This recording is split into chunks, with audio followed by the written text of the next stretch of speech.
और तीसरा साहब, सोनिया गांधी जी जिन्होंने भारत की नागरिकता 1983 में ग्रहण की और वोटर लिस्ट में नाम पहली बार 1980 में ही आ गया सर।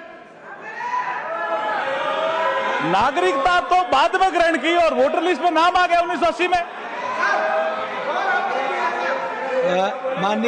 माननीय मेघवाल जी, अभी किसी कोर्ट ने सोनिया गांधी जी को इस पर नोटिस भी जारी किया। मेघवाल जी, तो इसलिए मुझे एक हमारे क्षेत्र में हमारे क्षेत्र में पॉइंट ऑफ ऑर्डर पे हैं आप, पॉइंट ऑफ ऑर्डर पे है हमारे क्षेत्र में ऑर्डर है आपका, पॉइंट ऑफ ऑर्डर पे है माननीय प्रमोद जी। हाँ बोलिए। रूल नंबर 238 माननीय 238। डिप्टी चेयरमैन सर, मैं आपको स्पष्ट करना चाहता हूं कि जो बात अभी माननीय मंत्री जी कह रहे थे ये पूर्णतः गलत, तथ्यों से अलग। धन्यवाद। नहीं, आप मेरी बात तो सुने। जब आप किसी सदस्य, नहीं आप मेरी बात तो सुने, जब किसी सदस्य के प्रति आरोप लगाया जाएगा तो उसकी पूर्व सूचना आपको दी जाएगी और उस सदस्य को दी जाएगी। न सदस्य को सूचना है न आपको सूचना है, वो आरोप लगा रहे हैं। Thank you. इसलिए ये कार्रवाई का हिस्सा नहीं बन सकता। थैंक यू माननीय। क्या कहा? कुछ नहीं कहा प्लीज। मैंने तो कहा कि एक कोर्ट ने अभी उनको नोटिस भी दिया, इतना ही कहा सर। और ये तो ऐतिहासिक तथ्य हैं सर कि 1983 में उन्होंने नागरिकता ग्रहण की और वोटर लिस्ट में नाम 1980 में आ गया सर। ये तो ऐतिहासिक तथ्य हैं सर, इसको कैसे झुठला सकते हैं सर? और मैं ऑथेंटिकेट करके भी दे दूंगा। तो कभी कभी मुझे याद आता है कि मेरे राजस्थान में एक कहावत है, पता नहीं आपके यहाँ है या नहीं, उल्टा चोर कोतवाल को डांटे। सब जगह है क्या? सब जगह। और मुझे सुधांशु जी की वो भी बात आ गई कि नाचने जाएगा ना आंगन टेढ़ा। अब मैं कोई शेरो शायरी करने वाला आदमी नहीं, लेकिन मुझे गालिब का एक शेर तो जरूर याद आ रहा है, उनको मैं सुना देता हूं। क्या सर, एक बार क्या हुआ कि गालिब बहुत मशहूर एक कवि, शायर सब थे। तो एक आदमी उनके पास गया कि मैं काम तो बहुत करता हूं लेकिन मुझे सफलता नहीं मिलती। तो उन्होंने सुन के छोड़ दिया। वो दूसरी बार फिर गया कि आपने मुझे बताया नहीं, मैं तो आपसे पूछना आया हूं कि मैं काम तो बहुत करता हूं लेकिन मुझे सफलता नहीं मिलती। तो गालिब ने कहा, वो मेरा नहीं है, गालिब का है, उम्र भर इस भूल में जीते रहे गालिब, धूल चेहरे पे थी और हम आईना ही पूछते रहे। बहुत जोर से आईना पूछा लेकिन वो चेहरे की धूल थी, वो तो मिटी नहीं ना सर। चेहरा खराब था इनका। प्लीज आप बैठे। मेहनत कर रहे हैं, वहां जा रहे हैं SIR बिहार में, अभी संजय दादी है नहीं, मेहनत कर रहे हैं दोनों एक साथ। भाई मेहनत तो हमने खूब की, क्या हुआ भाई? मेहनत आपने सही जगह नहीं की ना। आप देखिए इलेक्शन में नेताओं का चेहरा जनता देखती है। नेता, नीति और नीयत, ये तीनों ठीक होती है तो जनता उसको पसंद करती है।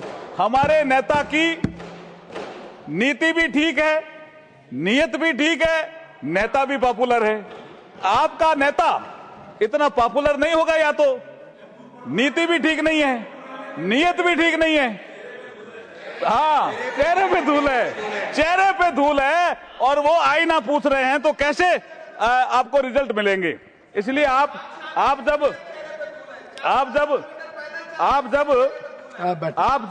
बैठकर सीट पर आपको जब सफलता नहीं मिलती है तो ऐसे आप अनलगल आरोप लगाते हैं। सर, एक विषय आया, अब ये विषय चूंकि चुनाव के समय का था, लेकिन मैं यहां विषय आया इसलिए कहूंगा कि साहब ये संविधान बदल देंगे या संविधान बदल रहे हैं, संविधान का अपमान कर रहे हैं। एक विषय इस चर्चा में भी आया।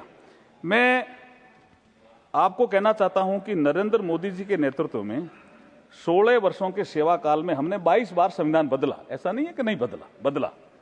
लेकिन कांग्रेस के 55 वर्षों के शासन में 77 बार संविधान बदला, 77 टाइम।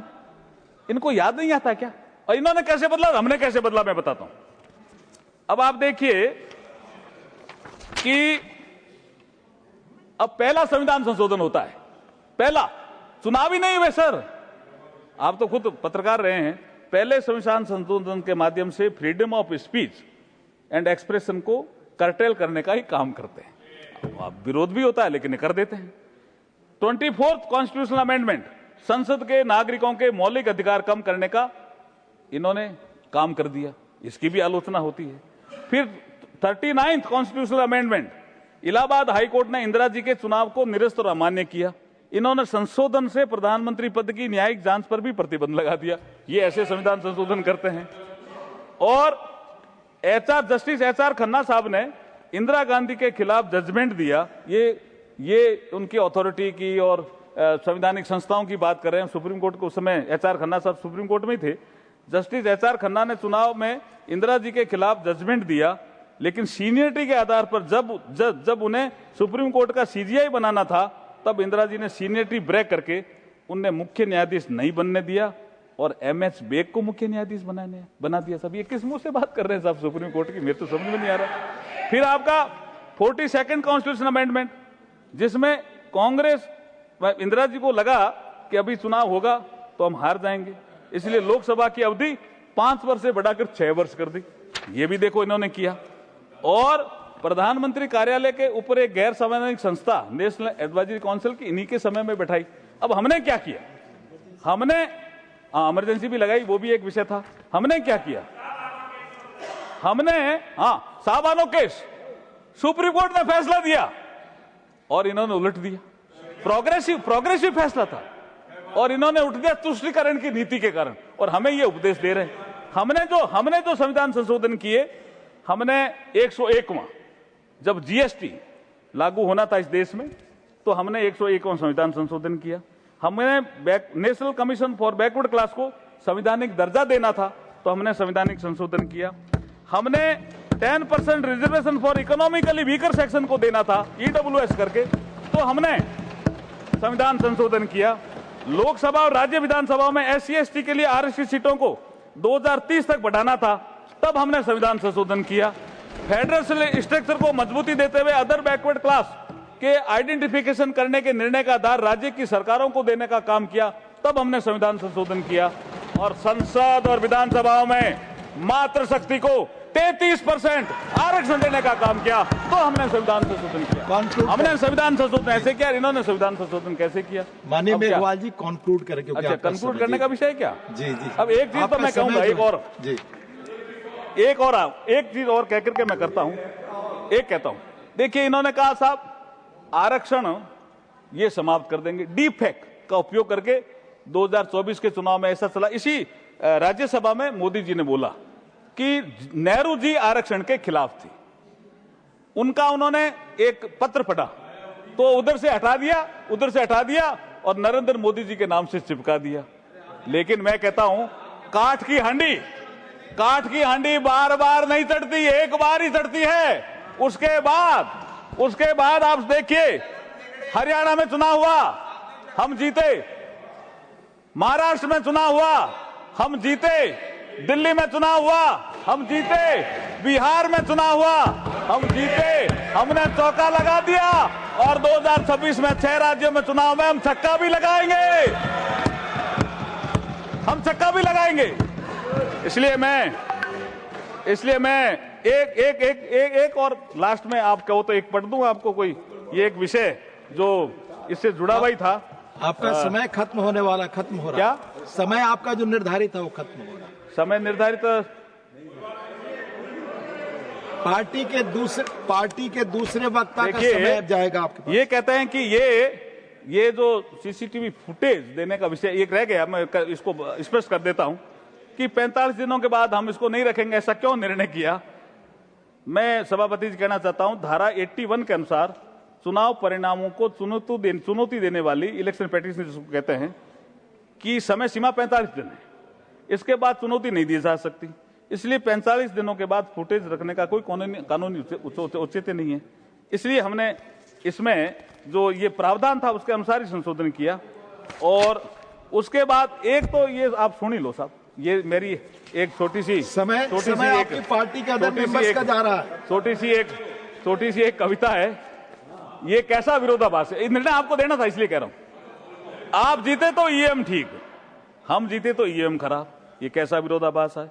आप एसआईआर करें तो ईवीएम ठीक, हम करें तो ईवीएम खराब, एक ऐसा विरोधाभास है। आप अपॉइंटमेंट करें, जैसे नवीन चावला एसएम गिल का जिक्र किया, तो ठीक, और हम अपॉइंटमेंट करें तो खराब, ये कैसा विरोधाभास है। आप हिमाचल विधानसभा का चुनाव जीते तो ईवीएम ठीक, हम हरियाणा विधानसभा का चुनाव जीते तो ईवीएम खराब, ये कैसा विरोधाभास है। आप कर्नाटक विधानसभा का चुनाव जीते तो ईवीएम ठीक, हम महाराष्ट्र विधानसभा का चुनाव जीते तो ईवीएम खराब, ये कैसा विरोधाभास है। आप झारखंड विधानसभा का चुनाव जीते तो ईवीएम ठीक, हम बिहार विधानसभा का चुनाव जीते तो ईवीएम खराब, ये कैसा विरोधाभास है। आप बंगाल विधानसभा का चुनाव जीते तो ईवीएम ठीक, हम असम विधानसभा का चुनाव जीते तो ईवीएम खराब, आप पंजाब विधानसभा का चुनाव जीते तो ईवीएम ठीक, और हम दिल्ली विधानसभा का चुनाव जीते तो ईवीएम खराब, ये कैसा विरोधाभास है सर। और एक चीज नरेंद्र मोदी जी के व्यक्तित्व को लेकर के भी आई कि मोदी जी क्या कर रहे हैं, मोदी जी क्या कर रहे हैं। साहब, मोदी जी इस देश को विकसित भारत बनाने में लगे हुए हैं। एक शायर ने ठीक ही कहा है, देश के यशस्वी, तपस्वी और कर्मयोगी प्रधानमंत्री श्री नरेंद्र मोदी जी के नेतृत्व में चल रही हमारी सरकार को लेकर के भारत की जनता और सामान्य मानवीय के मन में विश्वास बना हुआ है। ये सरकार जो कहती है वो करती है, जो वादे किए जाते हैं उन्हें धरातल पर उतारा जाता है, इसलिए धारणा बलवती हुई मोदी है तो। इसलिए प्रधानमंत्री नरेंद्र मोदी जी के व्यक्तित्व के बारे में कहूंगा, ये कहते हैं कि क्या कर रहे हैं मोदी जी, जमाना कहां वाकिफ है मेरी उड़ान से। ये नरेंद्र मोदी जी के व्यक्तित्व पे पूरा सही बैठता है। जमाना कहां वाकिफ है मेरी उड़ान से, वो और थे जो हार गए आसमान से। नरेंद्र मोदी जी भारत को विकसित भारत बना करके ही दम लेंगे, और हम सब साथ देंगे, हम साथ देकर के भारत को विकसित भारत बनाएंगे। आपने मुझे बोलने का अवसर दिया, उसके बहुत बहुत धन्यवाद, बहुत बहुत आभार। धन्यवाद, धन्यवाद, धन्यवाद। माननीय सदस्यगण, प्लीज